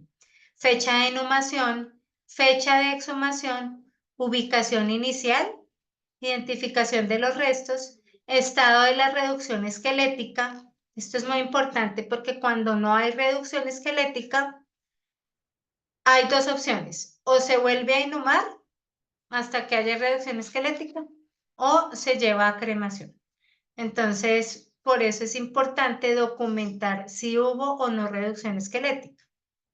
El destino de esos restos óseos, ya sea para una nueva inhumación en un osario o inhumación en una bóveda o tumba o cremación. Y persona que autoriza la exhumación, que debe ser el encargado del servicio, o sea, el contratante. La exhumación de cenizas. Entonces, para esta exhumación, la organización debe tener autorización respectiva del deudo o por procedimientos internos de la organización o por orden de la autoridad competente, programar la exhumación, exhumar las cenizas, implementar un mecanismo para el almacenamiento y entrega de cenizas, ¿sí? A veces cuando los cenizarios no se contratan a perpetuidad, sino que a veces, no sé, la familia alquila un cenizario por 10 años o 15 años y allí dispone sus cenizas de su ser querido, pero pasan esos años y no vuelven a renovar entonces la organización puede exhumar esas cenizas y llevarlas a otro sitio, pero mantenerlas custodiadas, ¿no? Eso es importante, el almacenamiento y entrega de esas cenizas y dejar el registro de la entrega cuando se hace la entrega a los deudos o los contratantes. Ya pasamos a la fase de atención en duelo, que se hace durante la prestación del servicio. Y entonces acá tenemos dos definiciones que están en la NTC 6212. Duelo, que es el proceso adaptativo normal del ser humano cuando enfrenta la muerte de un ser querido. Acá hablamos de duelo por pérdida, muerte de un ser querido, ¿no? Porque hay duelos por muchas otras causas, pero acá nos centramos es en duelo por la pérdida de seres queridos. Y doliente, que es una persona que está en duelo. Tenemos como dos escenarios. Cuando la organización presta el servicio de atención en duelo, debe, basado en lineamientos científicos, conocer la importancia de la atención en duelo, definir estrategias para apoyar en el proceso de duelo, identificar las necesidades de acompañamiento en duelo, diseñar las actividades de acompañamiento, realizar actividades de acompañamiento y apoyar a los dolientes en el proceso de duelo. Esto se puede hacer durante la prestación del servicio y posterior a la prestación del servicio. Esto es mucho, aplica para las organizaciones que cuentan con unidades de duelo estructuradas donde pues hay una infraestructura, hay profesionales que apoyan estos procesos. Y cuando la organización no preste el servicio de atención en duelo, es decir, no cuenta con una área específica, una unidad de duelo, entonces debe, como mínimo, conocer la importancia de la atención en duelo, identificar instituciones o profesionales que realicen acompañamiento en duelo basados en lineamientos científicos y orientar al doliente sobre las instituciones o profesionales en el acompañamiento en duelo. Es importante que aprendamos a identificar y que tengamos como este listado de instituciones o profesionales que pueden darle ayuda y apoyo a una persona que esté en duelo y que se acerca a pedir ayuda a mi organización, pero que yo no tengo la posibilidad de darle ese servicio, pero yo lo puedo orientar para que tenga el servicio que necesita. Bueno, ya entonces después de la prestación del servicio, ya está el acompañamiento en duelo durante la prestación del servicio funerario, que es algo mínimo que se debe dar en todo proceso funerario, ¿no? O sea, tanto en el traslado inicial, durante la velación y en el destino final. Entonces, se debe atender al doliente de acuerdo con los principios científicos básicos del proceso de duelo. Por eso es importante que en la organización todos los trabajadores, independiente de su modalidad de contratación, estén capacitados en lo básico del duelo, porque todos atendemos un doliente, desde el portero hasta el conductor, hasta el gerente, o sea, en cualquier momento tenemos que atender un doliente y tenemos que saber lo mínimo en atención en duelo, ¿no? Identificar cuando una persona tiene un proceso crítico en su fase de duelo y cómo yo le puedo dar una orientación. No se trata de hacerle terapia o de hacerle atención en consultorio, ¿no? Sino lo mínimo, que son lo que hemos llamado como primeros auxilios psicológicos, algo así, que son lo básico que todos debemos conocer y manejar. Asesorar a los dolientes en función del duelo, identificar las necesidades de los dolientes, planear el servicio orientado a la condición de duelo, prestar el servicio teniendo en cuenta el proceso de duelo. Y ya esta es la parte final donde se establece dentro de la norma educación sobre la importancia del ritual funerario. Para cuando construimos esta norma, nos pareció muy importante esta parte, por lo que les decía, se debe proteger el ritual para mantener la esencia de las empresas funerarias, ¿sí? Porque esa es la esencia, el ritual funerario. No dejar que se pierda y que terminemos desfigurando el fin y el objeto social que tiene una empresa del sector funerario. Entonces, para la educación y sensibilización sobre la importancia del ritual funerario, la organización debe conocer la importancia del ritual funerario, definir estrategias para la promoción de la importancia de ritualizar, Eso es súper importante de acuerdo a la ubicación geográfica de cada organización. Diseñar actividades para la socialización del valor del ritual. Realizar actividades para promover la cultura de la ritualización, incluyendo las generaciones de ahora y las futuras. Sí, adaptarnos a esos cambios sociales y culturales que se van dando, pero garantizando que no se pierda la cultura del ritual. Hasta acá llega esta segunda fase, que es la prestación del servicio. Entonces, ya aquí quedo atenta por si tienen preguntas relacionadas con esta parte del café. Gracias, Ingrid. Pues no vi ninguna mano levantada y tampoco veo mensajes en el chat, pero si alguno de los participantes tiene alguna pregunta, alguna inquietud o algún aporte, bienvenido. Pueden Mientras que, contar anécdotas también. sí, bueno, pero mientras se animan, yo sí tengo una invitación muy especial para hacerles. Aquí vamos a, ustedes me dan un momentico mientras pongo la información. Y es la invitación que les queremos hacer a el primer Congreso Internacional de Tanatopraxia, Tanatoestética y Restauración Postmortem, que pues encaja muy bien con esta segunda exposición que Ingrid nos hace sobre nuestra norma de calidad. Este congreso, más allá de tener un espacio práctico que no lo tiene, porque los congresos son esos escenarios para discutir algunos temas específicos y particulares que nos atañen. El congreso lo vamos a hacer en Pereira el 18 y 19 de julio. Va a ser en el Hotel Movish y el título es Más allá de la buena presentación de un fallecido. Entonces ya acá vamos a mostrarle toda la información. Aprovecho también para contarles que si se inscriben antes del 31 de mayo vamos a tener un descuento del 10%. Y acá por favor me confirman si están viendo la pantalla.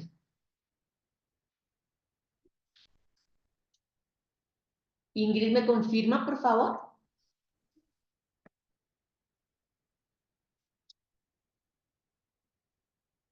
Hola, ¿alguien me confirma si están viendo la pantalla?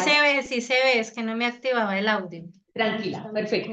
Entonces, como les decía, es el primer Congreso Internacional de Tanatopraxia, Tanatoestética y Restauración Postmortem, más allá de la buena presentación de un fallecido.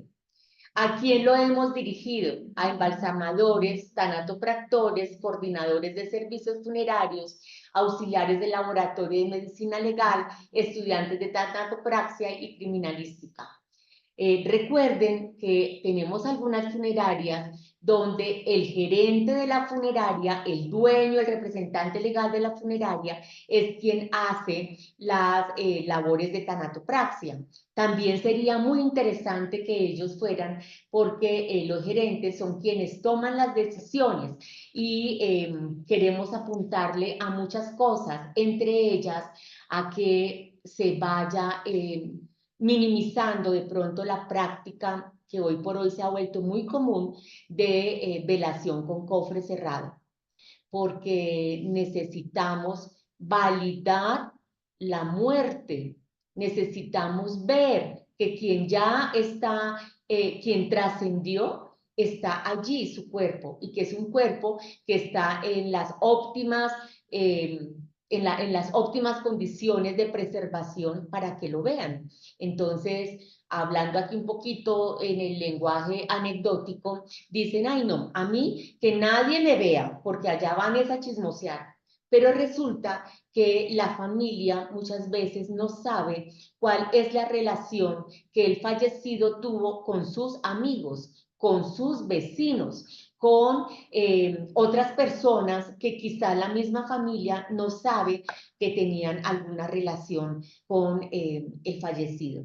Entonces, más allá de la buena presentación de un fallecido, esta es nuestra presentación. La Corporación Remanso ha dedicado los últimos 27 años a trabajar en la estructura y consolidación del sector funerario en Colombia, manteniendo el compromiso con su profesionalización, un servicio humanizado que destaca la importancia de los rituales, no solo como valor cultural de las comunidades, sino como un evento para la trascendencia, para significar la vida del fallecido y para ayudar a las familias en su proceso de duelo.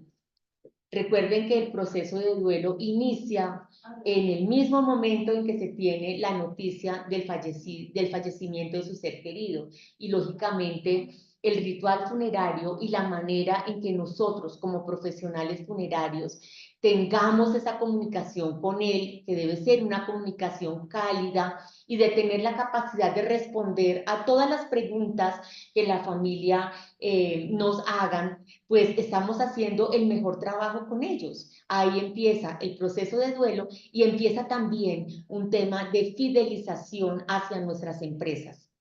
La preservación, el embalsamamiento, que corresponde a procesos técnicos para la desinfección y retardar la descomposición del cuerpo, que en últimas es todo lo que Ingrid nos ha compartido en el día de hoy, así como darle presentación natural, es quizá una de las tareas más importantes del servicio funerario. Se traduce en el reconocimiento de la muerte de un ser querido y la oportunidad de despedirlo. Es la última imagen que tendrán de él. Es verlo y tenerlo en un cofre. El cofre, que en otras épocas se llamaba cajón, algunas personas aún le dicen cajón, otros le dicen ataúd, pero hoy por hoy el término más generalizado es del cofre, porque él simboliza esos recipientes donde se depositan las joyas. Y el ser querido, pues lógicamente, es la joya más valiosa que tuvimos. Este congreso es la mejor oportunidad para conocer la historia de la tanatopraxia, darle una mirada desde la bioética y la antropología, que la bioética hace referencia al respeto, a la consideración y al valor que debemos darle a ese cuerpo que representa una vida que se apagó, pero que tuvo un lugar en la sociedad, en su familia, en su barrio, en su empresa, en todos los lugares donde se hubiera desempeñado como ser humano vivo, sintiente y que deja todo un legado. Vemos técnicas y procesos actuales que incluyen la reconstrucción, restauración, estabilización química y acondicionamiento estético, entre otros.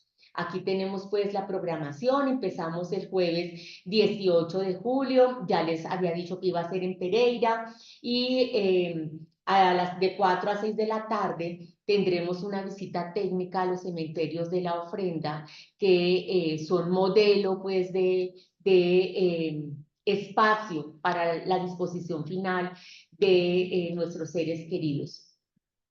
El 19, entonces tendremos en la jornada de la mañana, y terminamos a la 1:30 con la entrega de los certificados. Los costos: este es un congreso súper cómodo para que tengamos una muy buena participación y que se pueda aprovechar el escenario por la mayor cantidad de personas, porque cuanto más lleguen a estas capacitaciones, a estos escenarios académicos, pues mejores servicios tendremos. Para los corporados de Remanso y para los estudiantes tendrá un costo de 550.000 pesos más IVA, y los no corporados tendrá un costo de 650.000. Tendremos algunos descuentos especiales y es que para grupos de 3 a 5 inscritos tendremos el 5% de descuento y para grupos de 6 a 10 personas el 10%. Por pronto pago, se inscriben y pagan antes del 31 de mayo, tendremos el 10% y el 5% para quienes lo hagan antes del 30 de junio. Los descuentos aplican por una sola opción, grupos o pronto pago, o sea que no se acumulan. Cerramos inscripciones el 30 de junio del 2024. ¿Quiénes van a estar? Juan Sebastián Acosta, que hace parte de la unidad de duelo de la funeraria San Vicente. El título de su conferencia es Juro que no morí. Y lo que buscamos con esta intervención de Juan Sebastián es la importancia que tiene la tanatopraxia en los procesos de duelo. No es solamente lo que nosotros hayamos dicho acá en algún momento, sino es todo lo que él puede compartir con nosotros y que corresponde tanto a su experiencia como psicólogo, como director del programa de rituales significativos de Funeraria San Vicente, sino los resultados de investigaciones que ellos han adelantado y que nos permiten con todo un análisis de cifras y también un análisis cualitativo, identificar la importancia que tienen los procesos, la tanatopraxia en el inicio del proceso de duelo. Tendremos también a Leonardo Santiago Saldumbide Rueda, él es un sociólogo ecuatoriano, nos va a hablar sobre la bioética.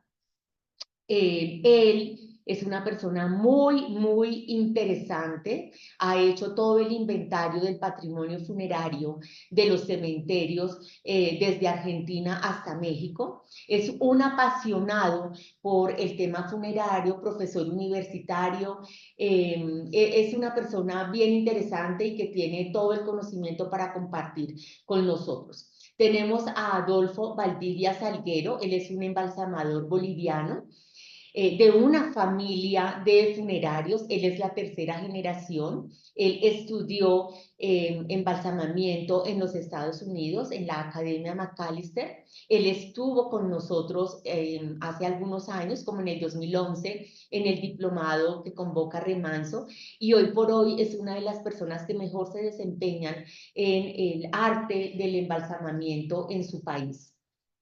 Estará también Miguel Ángel Rodríguez Campos, es maestro de arte restaurativo y reconstrucción facial mexicano, también muy cercano pues al sector funerario de Colombia, y nos va a hablar de las últimas tendencias en restauración.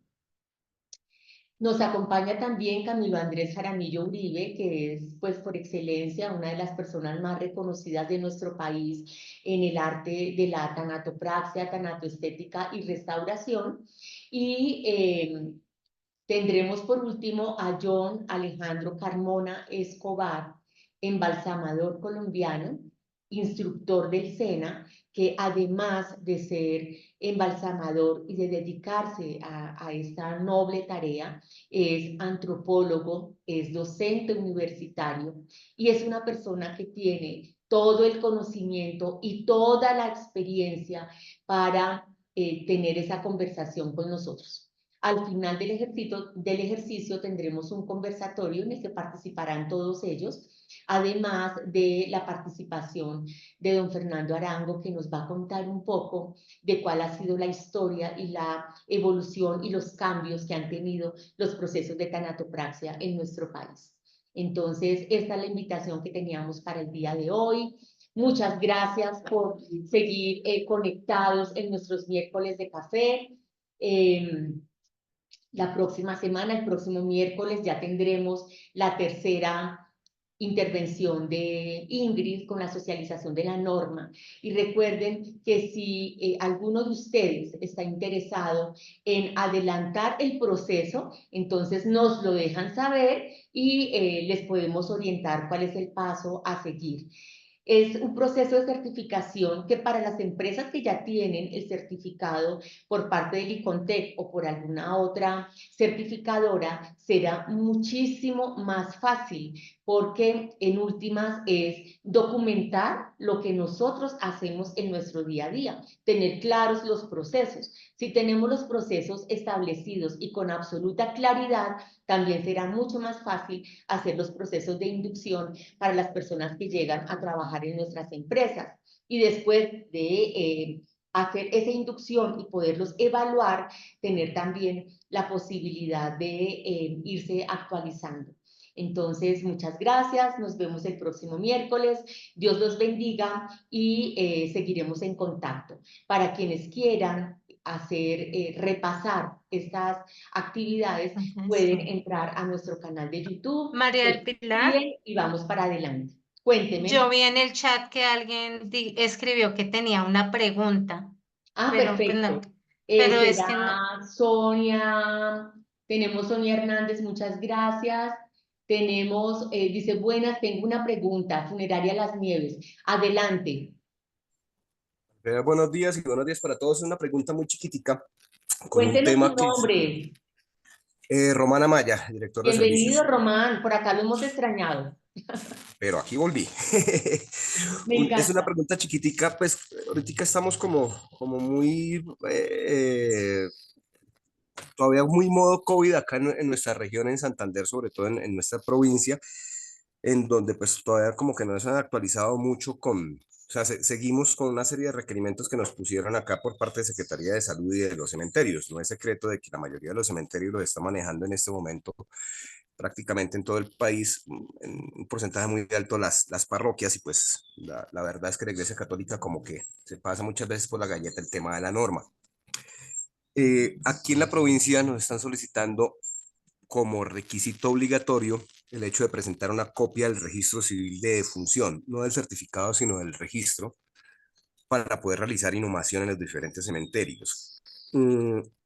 La pregunta en sí es, en cuanto al tema de protección de datos personales, ¿nosotros podemos dar esa copia del registro o las parroquias necesariamente tendrían que solicitárselo a la familia? Porque si dentro de la norma técnica pues se habla mucho sobre el tema de documentar, el tema de estar como en norma con ese tema, pero de protección de datos personales sí realmente se habla muy poco. Entonces sí tenía yo esa duda desde hacía bastante tiempo.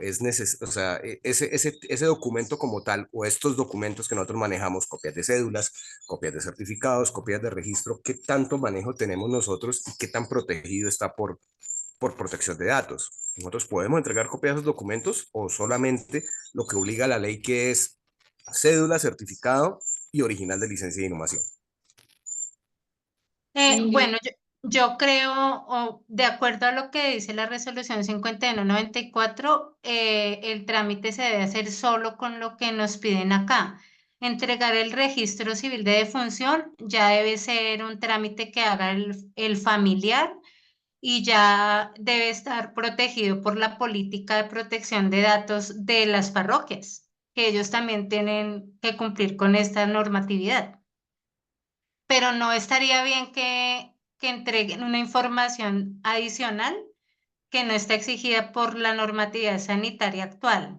Ya si la familia quiere hacer la entrega, ya pues es disposición de ellos, pero no es bueno que la empresa funeraria del cementerio se exponga porque la familia después puede poner una queja o una demanda por haber entregado esos datos que ellos no autorizaron, porque ustedes son los encargados de custodiar dentro de su política de protección de datos personales esos documentos, y entonces ya es importante que las parroquias también empiecen a conocer qué les obliga y por qué ellos no pueden pedir nada adicional.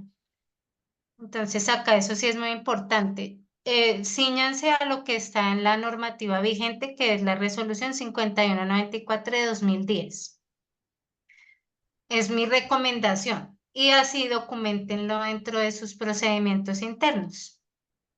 Eso es Ok, importante. Incluso si puedes hacer un comunicado dirigido a las parroquias donde estableces eso y citas el artículo y demás, sería bueno como para que ellos ya sepan que ustedes no van a entregar solamente la información que les exige la ley, no van a entregar otra adicional, Ok, porque listo, después, perfecto. quién sabe qué les quieran pedir. Sí, no, es que el tema es ese, es que aquí están solicitando una serie de documentos y una cantidad de cosas, pues que hay que presentar un acta de tanatopraxia, hay que presentar un certificado de velación, o sea, hay que presentar una cantidad de documentos que en ninguna otra parte se presentan. Incluso aquí en Santander, Ujú. porque no solamente es aquí en la provincia, sino en Santander tenemos un inconveniente gravísimo con la licencia de inhumación. Me explico, aquí, por ejemplo, traigo yo un ser querido fallecido que fallece en Bogotá. Sí, en Bogotá me expiden a mí la licencia de inhumación por parte de la Secretaría de Salud y yo tengo que volver a tramitar una licencia de inhumación en el municipio en donde se va a sepultar. ¿Sí? Eso listo, lo entiendo por un tema de que tienen que confirmar y coordinar de que efectivamente se realizó bien el procedimiento en Bogotá. El problema que se nos está presentando, ¿cuál es? De que si fallece alguien aquí en Vélez, en donde estoy yo, y va de traslado fuera de Santander, vamos a poner de nuevo el ejemplo de Bogotá, a mí no me expiden licencia de inhumación para sepultar o cremar el cuerpo en un lugar diferente a Santander. ¿Me hago entender? O sea, es como si no duplicaran. No, no valen Exacto. lo que te tramitaron acá en Bogotá, sino que tiene que ser la de ellos.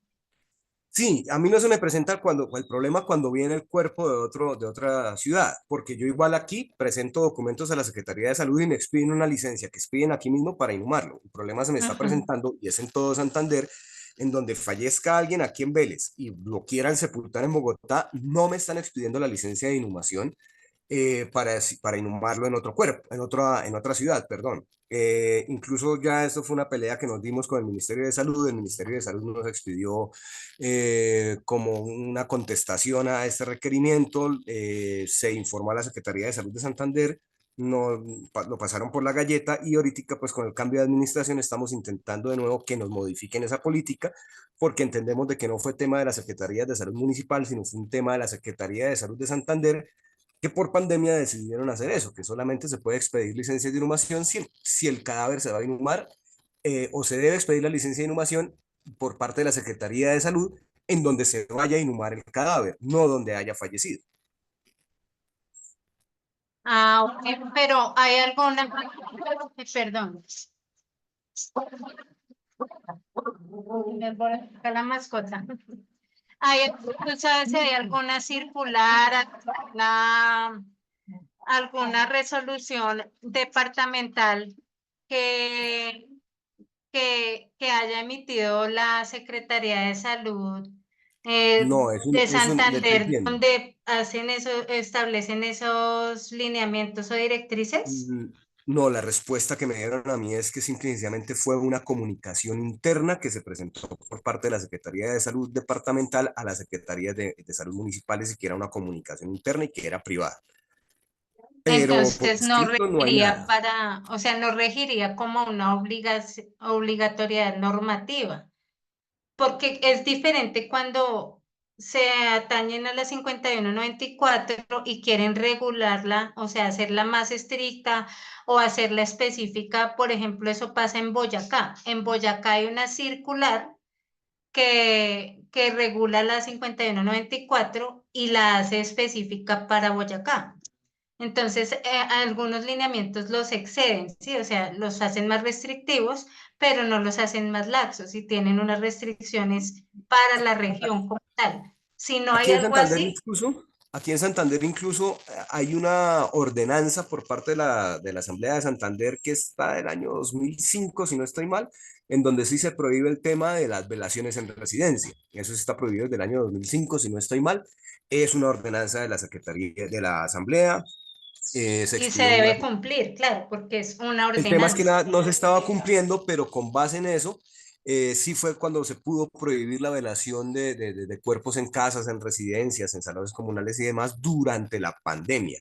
Se basaron en eso porque la verdad estaba la resolución, pero no se había aplicado. Pero con este tema de Mm. las licencias de inhumación, pues nosotros supusimos de que era más por desconocimiento del tema por parte de la Secretaría de Salud, del secretario de Salud anterior. Estamos ahorita pues con el trámite, esto ya es a modo como más de anécdota, de intentar de que nos expidan licencias de inhumación donde fallece la persona para poderla inhumar en otro municipio, porque la verdad se nos ha presentado una Claro, y es el deber mecanismo con ser. esto. Así está la resolución. El Sí, que expide exactamente. la licencia es en la autoridad sanitaria del sitio de fallecimiento, porque si no, ¿tú Exactamente. cómo Pero, trasladas también? sí, exacto. Esas eran como las dos duditas que tenía. Gracias. Ah, vale. De todos modos, esperemos que salga a consulta pública la resolución de gestión integral del cadáver, que según información saldría ahorita comenzando el mes de junio y revisamos, hay que revisar si hay lineamientos sobre este tipo de casos, porque ahí ya se tienen que, esta ya va a ser una norma nacional, entonces ya va a dar directriz a nivel nacional, no local, porque ese es nuestro, digamos, vacío. Para la parte de servicios funerarios iniciales no hay norma, ni para traslados ni nada. Entonces, la idea es que con esta norma ya se regulen todos estos situaciones que se presentan y que a veces uno dice, es absurdo que las secretarías procedan así y no regulen, por ejemplo, un cementerio local que tiene que cumplir una norma, y pero por allá no van. Entonces, la idea de esto es que ya la regulación sea para todos, independiente del tamaño o de si es privado, público, de la iglesia, del que sea, o sea, todos lo deben cumplir.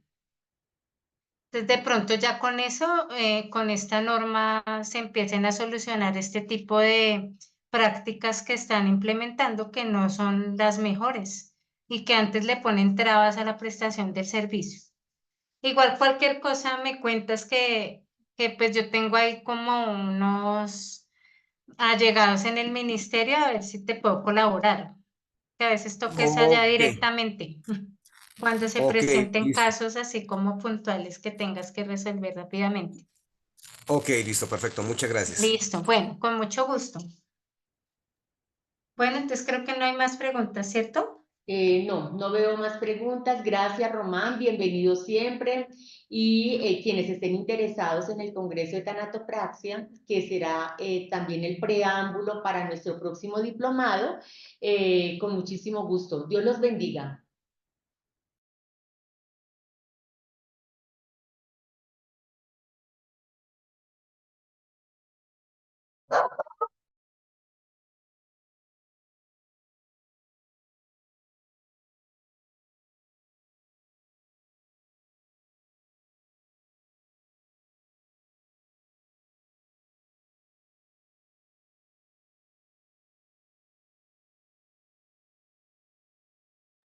¿Se desconectó?